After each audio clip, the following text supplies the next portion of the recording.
Natalie, and this is Julia Burfine.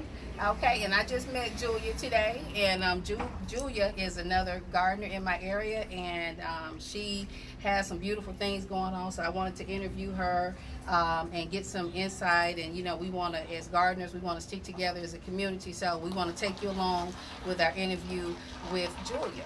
So Julia was just telling me, yeah, Julia, this is the front of, and Julia lives in an apartment, and she has all this amazing stuff here at the apartment. So Julia, you want to tell me a little bit about this before we go to the back? I have what they call kiwi vines, but they don't grow the big kiwis. They grow them like the size of grapes, and the skin is bright.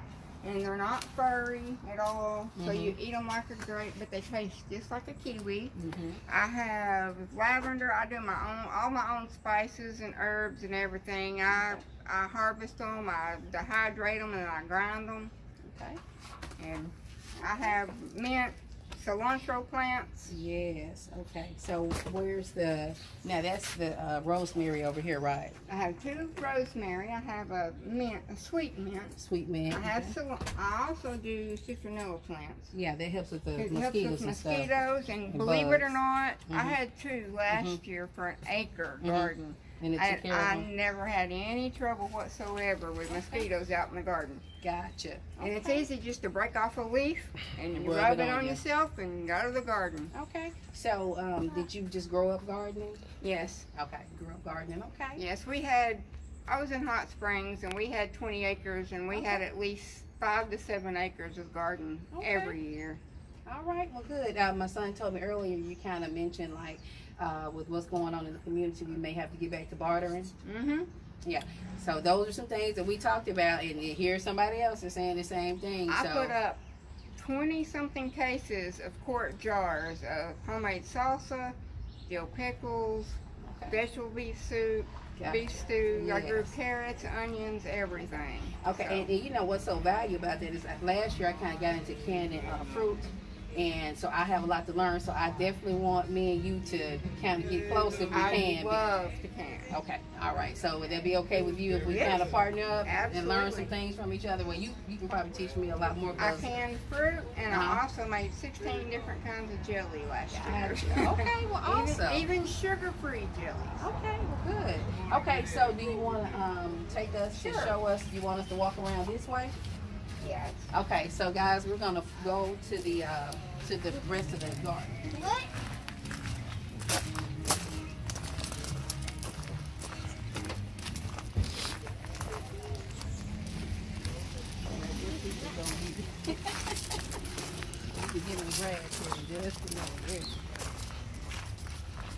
You can tell this is my path.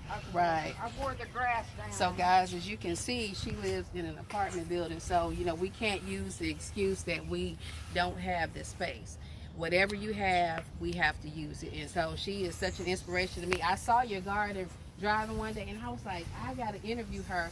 And so my son just happened to meet you today. I was like, yes. So I was so excited. I had seen him before because I go in errands and I always pay my bill for my husband's recliner. Yes. Nobody. Started a lot of my seeds in my little pop-up greenhouse. Right. Okay. So let's take a look at what she's got here. Let's come around to the front. These are just little pop-up greenhouses. Yeah. Convenient. They have shelves on each side. Yeah. So and the flaps sit down on both sides. And okay. They work great. Yeah. So you know, this is something that you know I maybe need to look at purchasing. She said she started a lot of her seedlings just from these little portable greenhouses here. Yeah. You can get a tractor supply, but I bought that. Okay, so we're gonna get Julia to give us a tour of her garden. Come on. Let's see what you got going on, Julia. These are lemon cucumbers.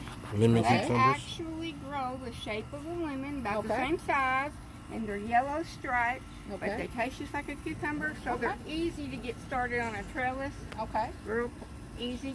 These are just regular cucumbers. Okay. I have red onions, white onions, and purple onions. Okay. And then my entire parameter has a variety of like 5 different kinds of sunflowers. Okay. The big tall ones are the giants, and they get about 16, 18 feet tall. Gotcha. Okay. And the birds love them. I have strawberry plants. Okay, I see that. I actually picked the 2 ripe ones out of there today. I have parsley. Parsley, okay. I have basil. Basil, okay. I have oregano. Yeah. I have banana peppers.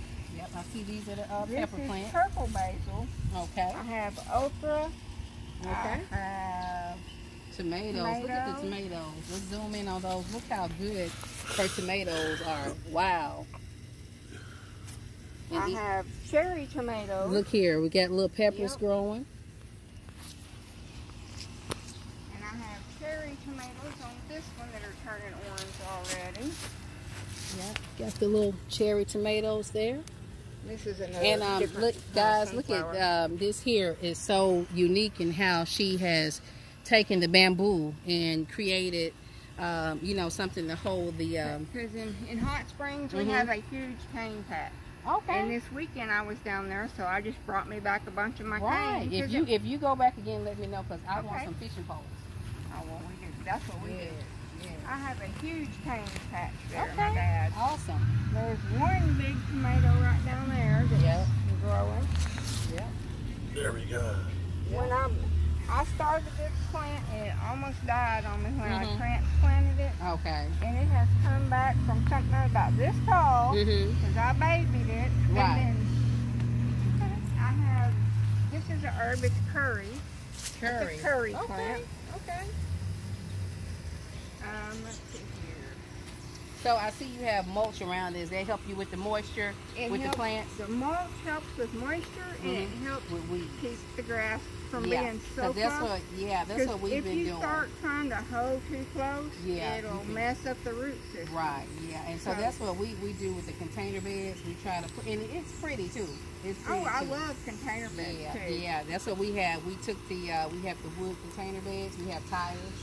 We have self-watering containers. So we'll have to have you over to the house one day. One thing I do is I save all of my 2-liter Coke bottles. Okay. Because if you cut them in half, and you make a tiny little hole in the cap, and put a piece of yarn or string that will draw moisture, it can water. What I do is I put a string in it, tie a knot, and then leave about that much up inside. Fill the half with dirt, fill the bottom half with water, stick it in there, and it automatically keeps it watered. Gotcha. Because the roots will draw the moisture up from the bottom of the 2-liter. So that's what I like to do. So since you've been doing the garden, like what has been the response to those around you? He stopped me and talked to me, but I've had 4 other people stop me today and go, when your vegetables are ready, I want to buy some from you. Yeah, I'm like, come on, you know. Well, you know what, Julia, I am glad to meet you because, you know, like I grew up with my grandmother canning, but as a little kid, I didn't see the importance of it. You know, I didn't pay attention. Like she would make my grandma was the most domesticated. She sold, she made everything, lye soap, all of those things. I've done that. Yeah, but so I'm trying to get back to that because now that I'm older and wiser, now I see the benefit of it, but you don't catch a lot of people doing these things now. Not anymore. So I definitely want to get with you, you know, over the summer. Before I go, I'll give you my number, and so that me and you can kind of network, and maybe we can exchange if I have something that does good. But I am so glad to meet you. No problem. And I'm glad to, you know. Cayenne, habaneros, you name it, I got it. Now, I don't want the hot stuff. But I have cilantro growing. I have, and it will just reseed and reseed. Right. And another thing I've been doing is that I tell people because you know the economy. Oh yeah. You're doing this, so evidently you're mindful about what's going on around you. Like I got a good honeydew from the store the other day. I washed those seeds. I'm drying them.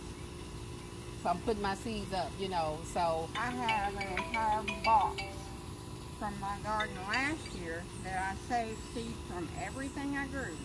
Right. Because it's better quality than the seeds a lot of times you can get out of the store. Exactly. Yeah. Okay, well, Julia.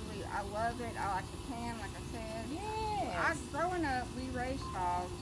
We killed our own hogs. Right. We did our own lark. We did everything. Right. So and you grew up we like made our that. own cracklings, everything. And right. I miss that now. Yeah. Even my kids, my daughter's 25 and my son is trees.